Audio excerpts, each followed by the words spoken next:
पति व्यापार में इतना रहा व्यस्त कि परिवार को समय ही नहीं दे पा रहा था। घरवालों ने उस पर काफ़ी दबाव बनाया कि वो अब धन का पीछा छोड़ दे और उनके साथ रहे, लेकिन किसी भी बात का असर नहीं हुआ। ये एक लोक कथा है जो उत्तर भारत में कई जगहों पर सुनाई जाती है। किसी नगर में एक व्यापारी रहता था। नगर में उसका काम बहुत कम चलता था। कई बार तो ऐसी स्थिति आ जाती कि दिन भर कोई सौदा नहीं बिकता। घर में उसे और पत्नी को भूखे रहने तक की नौबत आ जाती थी। समय गुजरता गया लेकिन उसकी स्थिति नहीं सुधरी।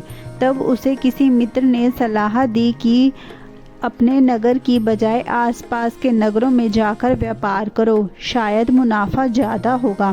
व्यापारी को बात जम गई। वो पत्नी और बच्चों को छोड़कर दूसरे नगर में व्यापार के लिए गया। भाग्य में दोस्त की सलाह काम कर गई और उसे अच्छा खासा मुनाफा हुआ। वो लंबे समय तक दूसरे शहरों में रहकर व्यापार करने लगा। वहाँ उसे बहुत फ़ायदा हुआ। उसने अपने नगर में आकर नया घर बना लिया।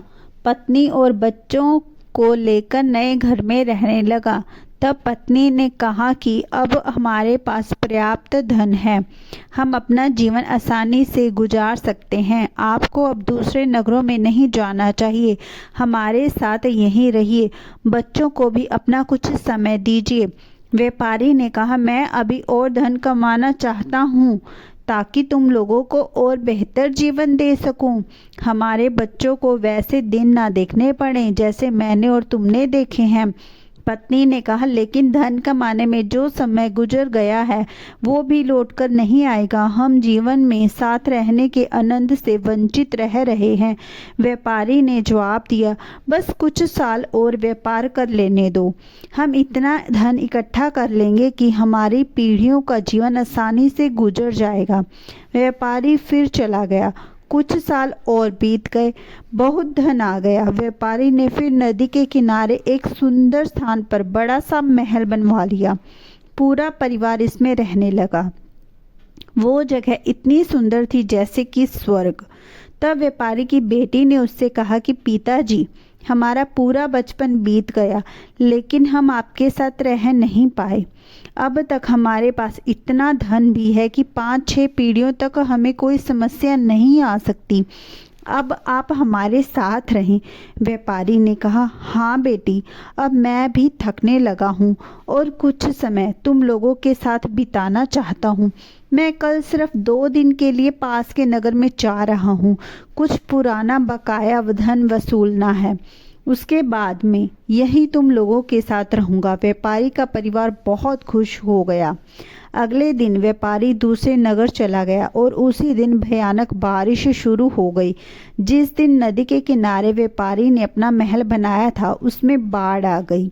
महल सहित पूरा परिवार बाढ़ में बह गया। व्यापारी जब लौटा तब तक सब उजड़ चुका था। सुख और खुशियाँ सिर्फ धन से नहीं आती। धन कमाना ज़रूरी है लेकिन वक्त से साथ रिश्तों और आपसी प्रेम के लिए अपने के साथ वक्त बिताना भी ज़रूरी है, क्योंकि धन तो किसी भी वक्त मेहनत करके कमाया जा सकता है लेकिन जो वक्त गुजर चुका है उसे लौटा नहीं सकते। आज में रहें, रिश्तों के साथ आनंद का सुख लें और अपनों को अपना वक्त दें। धन्यवाद। हमारी आशा है कि आप अपने परिवार के साथ रहेंगे और धन भी कमाएंगे। हमारा कोई ये मकसद नहीं है कि आप धन ना कमाएं। हम चाहते हैं कि आप खुशी खुशी धन भी कमाएं और अपने परिवार के साथ भी रहें। धन्यवाद। राधे राधे।